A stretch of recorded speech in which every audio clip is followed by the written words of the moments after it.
Assalamualaikum warahmatullahi wabarakatuh. Sebelumnya, perkenalkan, nama saya Valentina Febri Suggestin dengan NIM 221080200043. Dalam video ini, saya akan menjelaskan materi tentang transfer of training. Video ini digunakan untuk memenuhi tugas UAS mata kuliah pelatihan dan pengembangan SDM yang diampu oleh Pak Mahfud. Langsung saja ke materinya. Di sini ada beberapa tipe dari transfer of training.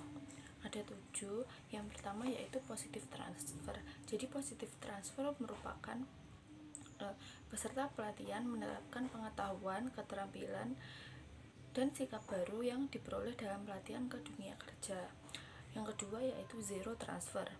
Peserta pelatihan tidak menerapkan pengetahuan, keterampilan, dan sikap baru yang diperoleh dalam pelatihan ke dalam pekerjaan. Selanjutnya yang ketiga yaitu negatif transfer. Pelatihan berdampak negatif dan kinerja peserta pelatihan menjadi lebih buruk akibat program pelatihan.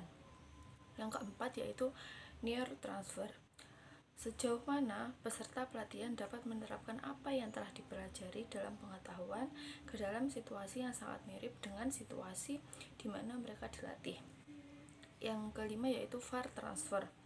Sejauh mana peserta dapat menerapkan apa yang telah dipelajari ke dalam pelatihan ke dalam situasi baru atau berbeda dari situasi di mana mereka dilatih.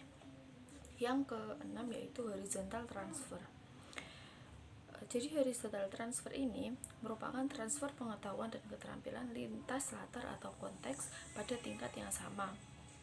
Yang terakhir yaitu vertical transfer. Vertical transfer merupakan transfer dari tingkat individu atau peserta pelatihan ke tingkat organisasi.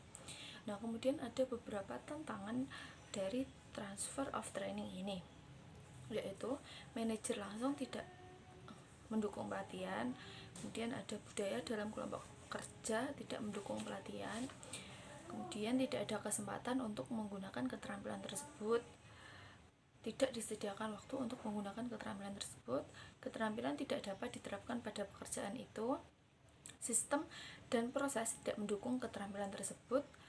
Selanjutnya yaitu sumber daya tidak tersedia untuk menggunakan keterampilan tersebut. Kemudian keterampilan tidak lagi berlaku karena perubahan tanggung jawab pekerjaan.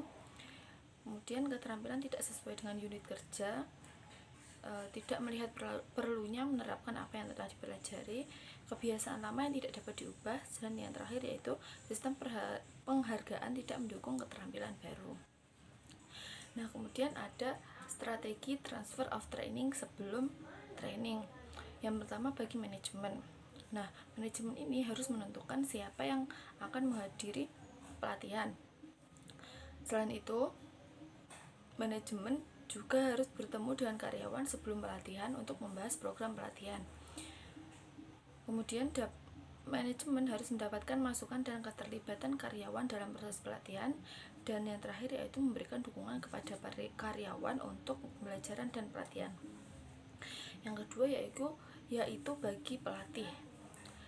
Jadi bagi pelatih ini harus pastikan penerapan model ISD. Kemudian cari tahu kebutuhan dan harapan supervisor dan peserta pelatihan. Pastikan peserta pelatihan dan supervisor bertemu dan membahas pelatihan. Pastikan peserta siap untuk melakukan pelatihan. Dan yang terakhir bagi peserta. Jadi peserta harus mencari tahu tentang program pelatihan sebelum hadir, kemudian bertemu dengan supervisor untuk membahas program pelatihan dan mengembangkan rencana tindakan, dan yang terakhir yaitu mempersiapkan program pelatihan. Kemudian selanjutnya ada strategi transfer of training selama pelatihan berlangsung. Yang pertama bagi manajemen harus berpartisipasi dalam program pelatihan, kemudian menghadiri program pelatihan sebelum peserta pelatihan, menetapkan kembali pekerjaan karyawan saat mereka menghadiri pelatihan.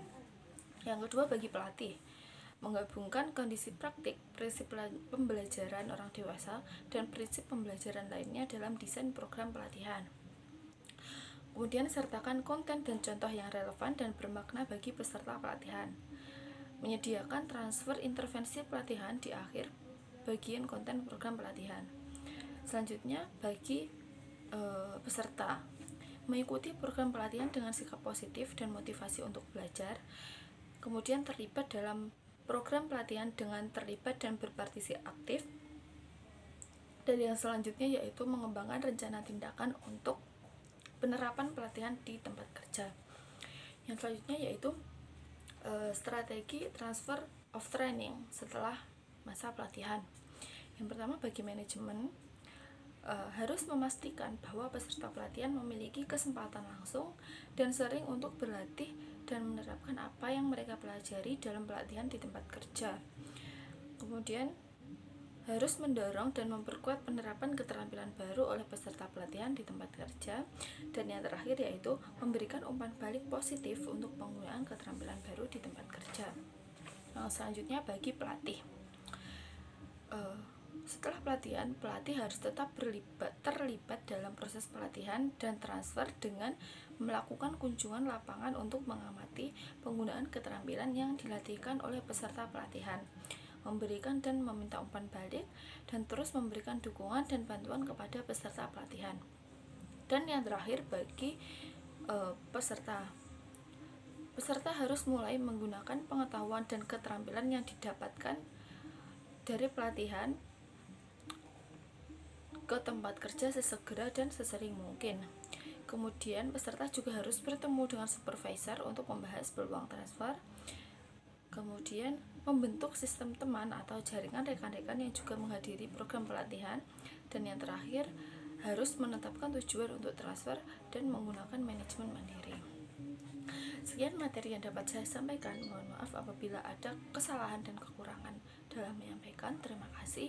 Wassalamualaikum warahmatullahi wabarakatuh.